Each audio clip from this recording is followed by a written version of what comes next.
ಈ ಗೋಕೃಪಾ ಅಮೃತ ಅವ್ರನ್ನ ಯಾವ ಥರ ತಯಾರು ಮಾಡಬೇಕೆಂಬುದು ಒಂದು 100 ಲೀಟರ್ನಲ್ಲಿ ನಾವು ತಯಾರು ಮಾಡಿ ತೋರಿಸ್ತಾ ಇದ್ದೀವಿ. ಅದಕ್ಕೆ ಬೇಕಾಗಿರುವಂಥ ಸಾಮಗ್ರಿ 1 ಲೀಟರ್ ಮಜ್ಜಿಗೆ ಮತ್ತು ಅರ್ಧ ಲೀಟರ್ ಕಲ್ಚರು ಹಾಗೂ 1 kg ಬೆಲ್ಲ. ಇದನ್ನು ನಾವು ಪ್ರತಿ ಸಲ ಅವ್ರ ಕೈಯಲ್ಲೇ ಹಾಕ್ತಾಯಿದ್ವಿ, ಮಜ್ಜಿಗೆ ಹಾಕಿ.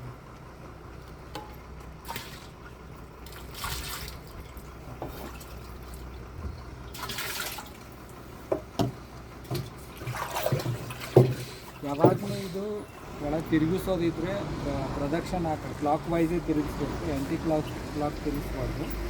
ಈ ಥರ ಮಿಕ್ಸ್ ಮಾಡ್ತೀವಿ.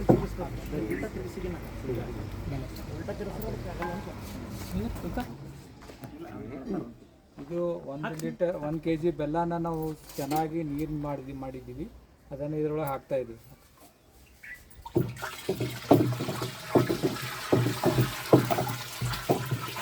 ಸರಿ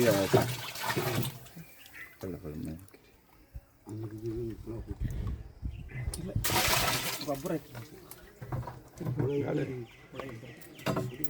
ಹುಳ ಸುಳ ಸಾಯ್ತಾವ್ರಿ.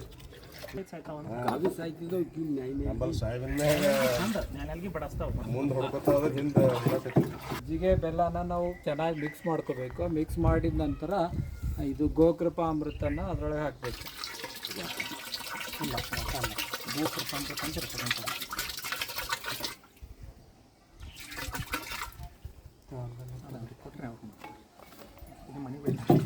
ಈಗ ಅರ್ಧ ಲೀಟರ್ ನಾವು ಗೋಕೃಪಾ ಅಮೃತವನ್ನು ಹಾಕಿ ತಿರುಗಿಸ್ತಾ ಇದ್ದೀವಿ.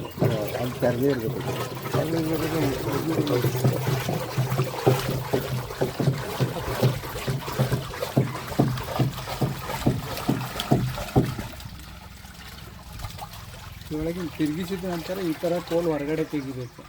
ಒಳಗಡೆ ಇಟ್ಟಿದ್ರೆ ಏನಾಗುತ್ತೆ, ರೊಟೇಷನ್ನಲ್ಲಿ ಅದು ತಡೆ ಆಗುತ್ತೆ. ಹೀಗಾಗಿ ಕರೆಕ್ಟಾಗಿ ತಿರುಗಿದ್ರೆ ಜಾಸ್ತಿ ಸಮಯ ತಿರುಗುತ್ತೆ. ಹೀಗಾಗಿ ಒಳಗಿರುವಂಥ ಸೂಕ್ಷ್ಮ ಜೀವಾಣುಗಳು ಮಲ್ಟಿಪ್ಲೈ ಆಗ್ತಾ ಇರ್ತವೆ.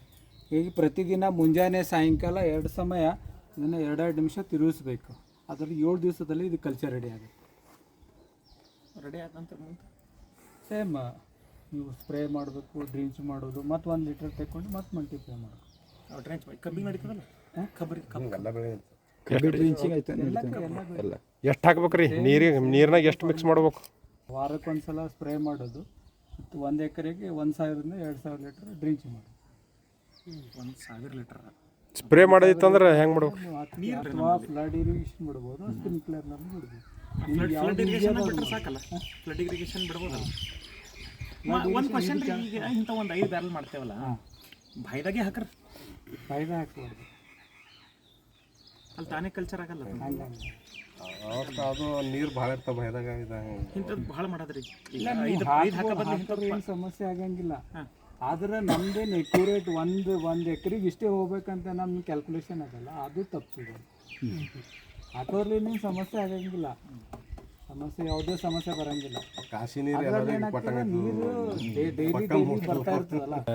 ಗಟ್ರದ ಹಾಕಿ ಸ್ಪ್ರೇ ಮಾಡೋದಿತ್ತಂದ್ರೆ ಹೆಂಗೆ ಮಾಡ್ಬೇಕು? ಇದು ಸ್ಪ್ರೇ ಮಾಡ್ಬೇಕಿದ್ರೆ 20 ಲೀಟ್ರ್ ಕ್ಯಾನ್ ಇರ್ತದಲ್ಲ, ಅದರೊಳಗೆ ಇದು 5 ಲೀಟ್ರ್ ಹಾಕ್ಬೇಕು. 15 ಲೀಟರ್ ನೀರು ಹಾಕಿ ವಾರಕ್ಕೆ ಒಂದ್ಸಲ ಸಿಂಪಡಣೆ. ಎಷ್ಟು ಎಕರೆ ಹಾಕಿದ್ದು? 2 ಭಾಗ ನೀರು. ಹಾಂ, 1 ಎಕರೆಗೆ ಎಷ್ಟು ಗಟ್ರ ಹಾಕ್ಬೇಕ್ರಿ? ಒಂದು ಮಿನಿಮಮ್ ನೀವು ಒಂದು ಎಕರೆಗೆ ನೀವು 10-12 ಇದು ಮಾಡ್ತೀರಿ. 10 ಸೇಮ್ ಅದೇ 200 ಲೀಟ್ರ್. ನೀವು ಏನು ಕೆಮಿಕಲ್ ಬಳಸಿರ್ತೀರಿ ಅದ್ರ ಬದಲಾಗಿ ಇದು ಬಳಸೋದು. ನೀವು ಏನು ಹೊಡೆದ್ರು ಭೀ ಕೆಮಿಕಲ್ ಹೊಡೆದ್ರು 10 ಪಂಪು 12 ಪಂಪ್ ಆಗ್ತಾವೆ. ಸೇಮ್ ಅದೇ ಪ್ರೊಸೀಜರ್. ಇದು ಗೋಕೃಪಾ ಅಮೃತ 5 ಲೀಟ್ರ್ ಹಾಕಿ ಬರ್ರಿ ನೀವು ಅದೊಂದು ಕೆಮಿಕಲ್ ಕೆಮಿಕಲ್ ಅಂತಂದ್ರೆ ಏನೇನು ಮಾಡ್ತೀವಿ? ಕೆಮಿಕಲ್ ಅಂದ್ರೆ ಯೂನಿಕ್ ಆಸಿಡ್ ಬಿಡ್ತೇವೆ, ಆಮೇಲೆ ಯೂನಿಕ್ ಆಸಿಡ್ ಯೂರಿಯಾ ಬಿಡ್ತೇವೆ, DAP ಏನಾವಲ್ಲ ಅವು ಬಿಡ್ತಿರಲ್ಲ, ಅದು ಎಲ್ಲನೂ ಇದು ಪೂರೈಕೆ. ನೀವು ಏನು ಮಾಡಿದ್ರೆ ಪೂರ್ತಿ ಹೊಲಕ್ಕೆ ಬಿಡೋದಿಲ್ಲ. ಒಂದು ನೀವು 10x10 ಆಗಲಿ ಅಥವಾ 10x20 ಆಗಲಿ, ಆ ಥರ ಚೂಸ್ ಮಾಡ್ತೀವಿ. ಒಂದು 5 ಗಿಡ ಚಾಯ್ಸ್ ಮಾಡ್ಕೋಬೇಕು, ಒಂದು ಲೈನೇ ಚೂಸ್ ಮಾಡ್ಕೊಂಡು ಮಾಡಿರಿ. ಓಕೆ, ಒಂದು ವಾರನಾಗ ರಿಸಲ್ಟ್ ಬರ್ತದೆ. ಕಂಪಲ್ಸರಿ ರಿಸಲ್ಟ್ ಬರ್ತದೆ ಒಂದು ವಾರನಾಗ. ಚಾನ್ಸ್ ಇದನ್ನೇ ಇಲ್ಲ, ಅದು ಚಾನ್ಸೇ ಇಲ್ಲ. ಮತ್ತು ಇನ್ನೊಂದು, ಈಗ 5-7 ದಿನ ಆಯಿತು, ಹಾಂ, ನಮ್ಗೆ ಹಾಕೋದಾಗಲಿಲ್ಲ ಅಂತ ಅನ್ಕೊಳ್ಳಿ. ಹಾಂ, 40 ಡೇಸ್ದಾಗೆ ಬರ್ತದೆ. 40 ಡೇಸ್ ತಾನೆ? 40 ಡೇಸ್ನು ಹಾಕೋಕ್ಕಾಗಲಿಲ್ಲ ಅಂದ್ರೆ 40 ಡೇಸ್ ಒಳಗಾಗಿ ಮಜ್ಜಿಗೆ ಬೆಲ್ಲ ಹಾಕ್ತದೆ.